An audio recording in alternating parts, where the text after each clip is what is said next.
welcome to HITC Sport, and here's a message to Florentino Perez.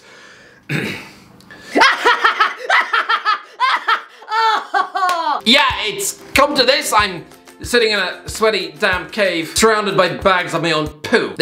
The plumber refuses to fix my toilet. And I'm spending my afternoon laughing at a 74-year-old man whose face looks like a wrinkled packet of Capri Sun. Listen, don't worry, okay? I'm not usually in the business of making fun of the elderly. I mean, you won't find me down the local park throwing sandwiches at pensioners trying to feed the ducks. I mean, I don't camp outside nursing homes, laughing through the window as your granny wets herself on the minibus. But this is a special occasion because I'm sorry, in 2021, I think we can all agree that Florentino Perez was the big bad supervillain, the enemy of the sport. First of all, that entire Super League concoction, it was like this fella was some James Bond bad guy. Because of him, we were forced to watch Gary Neville nearly burst a blood vessel in his neck on TV. I mean, we had Roy Jennings screaming in the face of Peter Cech. Oh, Peter, how could you do this to us? Christ above, Cech is a Chelsea legend. Christ above, you'd sooner shout at Peter Rabbit than Peter Cech. We all remember what the Super League was. Perez essentially trying to stick the integrity of the sport into the fattest toilet he could find. Also, Madrid could have a bit more cash and prestige. And the saddest thing is, Madrid are still in the Super League. They still haven't left it. Because they haven't pulled out, we now live in an uncertain football world. Perez keeps trying to tell the world that without the Super League, oh, football will just wither and die, and that Madrid simply can't afford the big blockbuster signings. Because as we all know, Madrid making signings is apparently what gives the sport meaning. No. And listen, I might understand if he was the chief of Barcelona saying these things,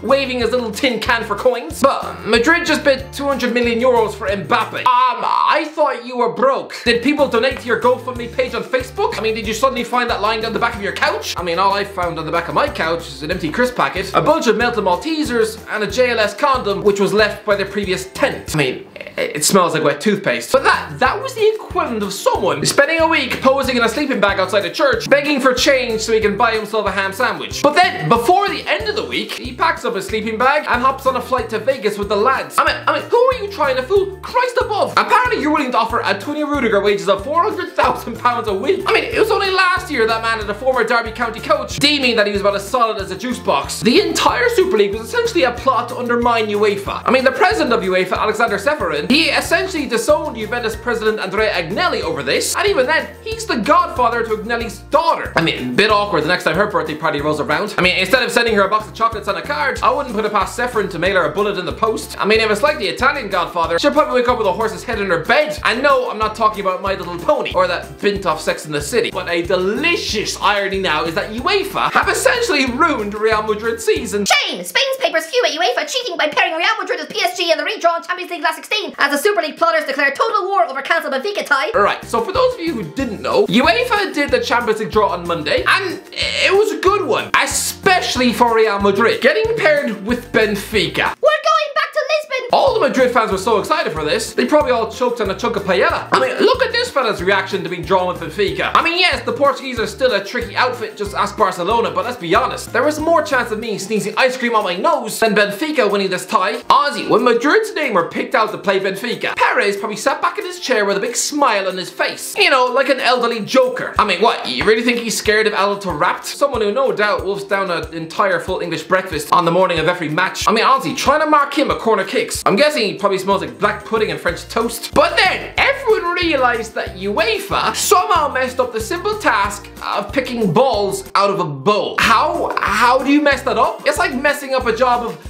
laying the dinner table. Unless you stick a fork in your eye, I think you'll be okay. Also, I'm not sure why anyone invited Andrei Arshvin to do this ceremony. I mean, is this just his job now? Well, what's he gonna do next week? Read the lotto numbers on Russian TV? Is he soon gonna narrate the Ukraine version of Come Dine With Me? Is he now auditioning to become the weatherman on Abu Dhabi TV? I mean, it's just constantly hot, isn't it? I mean, he clearly wasn't equipped for the job. Look at him, he looks like one of those nervous in-betweeners crossed with the Russian Mr. Bean. Christ above, he looks more scared than an altar boy who's just been invited for afternoon tea at the Reverend's house. I mean, Arshvin, we haven't heard from this man in about 6 or 7 years. It's just delightfully random. It's like getting Charlie Sheen to host the Oscars. Just no! As the kids would say, he fell off, G. But everyone was ready for this draw. Christ above, BT even had Owen Hargreaves, Joe Cole and Michael Owen sitting in the studio over lunch. I mean, bit over the top. Who wears a tie before 4 PM, am I right? But anyway, the geniuses of UEFA initially paired Villarreal with Man United, despite them playing in the group stages about 10 days ago. Oh, look how proudly he holds it out, as if he's just done something good. No, Ashwin, you had one job, and clearly you showing you're about as qualified for it as I am to fix a toilet. Again, the place smells like Hagrid's feet. Oh, this is just delightfully awkward. I mean, the main speaker tells Archibald to do it again. Oh, you just know the nervous Archibald probably felt like coughing up his lunch. It's like being 16 and messing up a speech in front of the entire school. This is such a simple job. How do UEFA get this one wrong? It's about as difficult as opening a door. Okay, so Villarreal will get Man City, but then Man United weren't actually in the pot that could have been paired with Atletico Madrid. So this will draw where Manchester United could not have possibly drawn Atletico. Clearly not a fair draw, so then, after all that, they had to scrap the entire thing and do it again. Despite the fact that Man United drew PSG. I mean, we have to say goodbye to Ralf Rangnick versus the man he's probably going to appoint in May. I mean, we have to throw away the Pochettino audition and possibly the last ever meeting between Lionel Messi and Cristiano Ronaldo on a football pitch. You know, aside from when they're both fat and playing in the Wembley Cup. And Man United fans reacted to this draw as if they just learned their granny had been hit by a bus. We have got PSG. An absolute joke. It's rigged. Yes, people, you know the face, you know the name. Do we? And surprise, surprise, we got PSG. So yeah, it is a bit gutting. We won't get that glamour type, but not only that, Chelsea drew Lille in the original draw. Despite having finished second in the group, they still lucked out and got an easy draw. I mean, this is like failing to do your homework, and yet the teacher then just forgets to check your copybook. I'm guessing Roman Abramovich probably sat at the back of the room, fist pumping with his wife. But to then find out that the whole thing had to be redone, I'm guessing he was this close to slapping his countryman Arshavin in the face. Honestly, at the next bathroom break, he probably had to restrain himself from ordering Arshavin to be whacked in the toilet, soprano style. But yeah, in the retake, Chelsea still get Lille. The Joe Cole Eden Hazard derby. What are the odds of that? Lille look about as dangerous as a children's birthday cake. Everyone who finished second in the group would have chopped off their left hand to get paired with them, and Chelsea drew them twice. Now that is luck. But here are the big losers from the retake. Sporting Lisbon would have fancied their chances against an out-of-form Juventus, but now instead they have to play Man City and will most likely be chewed into wet cardboard. Again, Inter Milan were given a good crack against Ajax. Yes, a dangerous team, but a beatable team. Instead, the Italians now have been given Liverpool. And so the fans will probably spend last night crying into a sock. And as for Man United... Hey, Man United!